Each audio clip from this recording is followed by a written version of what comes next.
Doctor, கரிகாலனுக்கு என்னாச்சு? அவர் உடம்புல எதுவும் பிரச்சனை இல்லம்மா, அவர் மனசுலதான் ப்ராப்ளம்.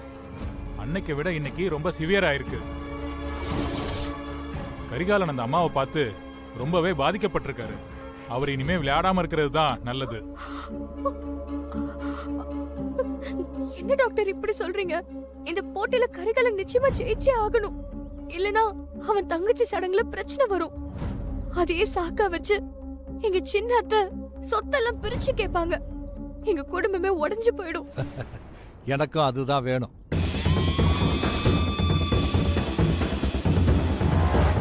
மிஸ்டர், உள்ள வாங்க. என்ன பாப்பா, நேத்தெல்லாம் ரொம்ப வீரவசனம்லாம் பேசிக்கிட்டு இருந்த, இப்ப என்னடா டாக்டர் கிட்ட கண்கலங்கி பேசிக்கிட்டு இருக்க? பாவம், நீயும் என்ன செய்வ பாப்பா?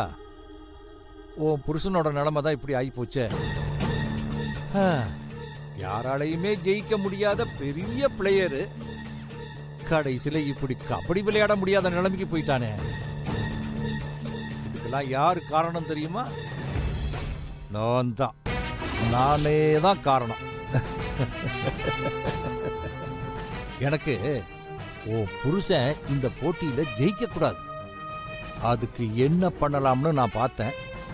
அவனுக்கு தான் செத்து போனவனுடைய அம்மாவை பார்த்தாலே கைகாலெல்லாம் நடுங்கிடுமே. அதான் அந்த அம்மாவை கூட்டிட்டு வந்து இவன் கண்ணு முன்னால நிறுத்தினேன். நான் நினைச்ச மாதிரியே அவன் மயக்கம் போட்டு விழுந்துட்டான். என் தம்பி எப்படி அவமானப்பட்டு தற்கொலை பண்ணி செத்தானோ அதே மாதிரி உங்க குடும்பமே அவமானப்பட்டு அசிங்கப்பட்டு சாகணும். அது வரைக்கும் நான் விட மாட்டேன், விடவே மாட்டேன். இன்னும் ஏன் இங்க எல்லாரும் நிக்கிறீங்க? சொந்தக்காரங்க கிட்ட அசிங்கப்படுறதுக்கு முன்னாடி வீட்டுக்கு போய் சொத்தை பிரிச்சு உங்க குடும்ப பிரச்சனைய முதல்ல முடிங்க. ஒரு நிமிஷம். நீ சொன்ன மாதிரி எதுவுமே நடக்காது.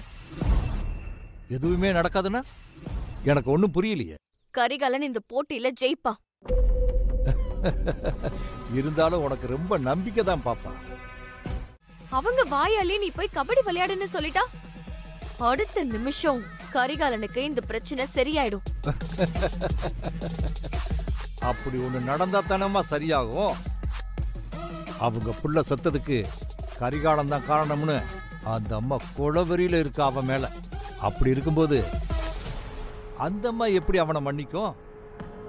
அதுவும் போட்டி முடிய இன்னும் 1 மணி நேரம் தானே இருக்கு. நடக்கிறத பேசு பாப்பா. நான் நடத்தி காட்டுறேன். அதுக்கப்புறம் ஓ இஷ்டம். முடிஞ்சா முயற்சி பண்ணி பார். டேய் வாடா.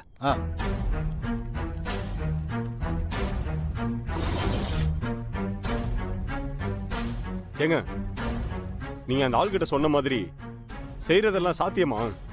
நீங்க எல்லாரும் ஹெல்ப் பண்ணா நிச்சயமா இது சாத்தியம் ஆகும். என்ன செய்யணும்னு சொல்லுங்க.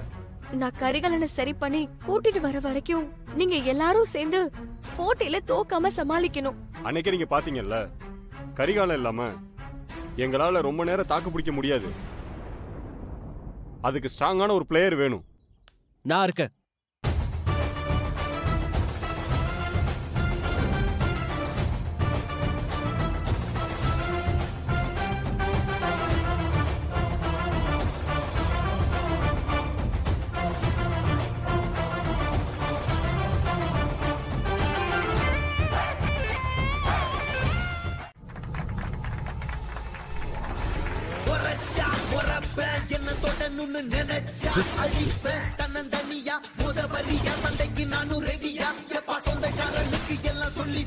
என்னங்க, கரிகாலன் பதிலா அருள் வந்திருக்கா? கரிகாலனுக்கு தான் உடம்பு சரியில்லை, அதான் அவன் தம்பி வந்திருக்கான் போல.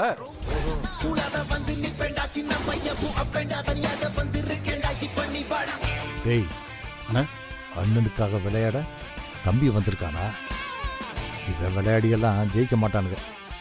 ஆமா, அந்த செத்தவனுடைய அம்மாங்க? அண்ணே, வேலை முடிஞ்சதுனால அந்த அம்மா வீட்டுல கொண்டு போய் விட சொல்லிட்டேன். டேய், இப்பதானே வீட்டுல கொண்டு போய் விட்டுருப்பானுங்க. ஆமாண்ணே. அப்போ டேய், அந்த நந்தினி கரிகாலனை கூட்டிட்டு அந்த அம்மாவை பாக்குறதுக்கு அவங்க வீட்டுக்கு தான் போவா. அவங்க அந்த அம்மாவை பார்க்க கூடாது. அதனால நீ நம்ம ஆளுங்களுக்கு ஃபோன் பண்ணி போட்டி முடிகிற வரைக்கும் அந்த அம்மாவை கூட்டிக்கிட்டு கார்லயே சுத்திக்கிட்டு இருக்க சொல்லு. சரியா? நான் சொல்லும் போது அந்த அம்மாவை வீட்டுல விட சொல்லு. சரியா? சரிண்ணே. போ.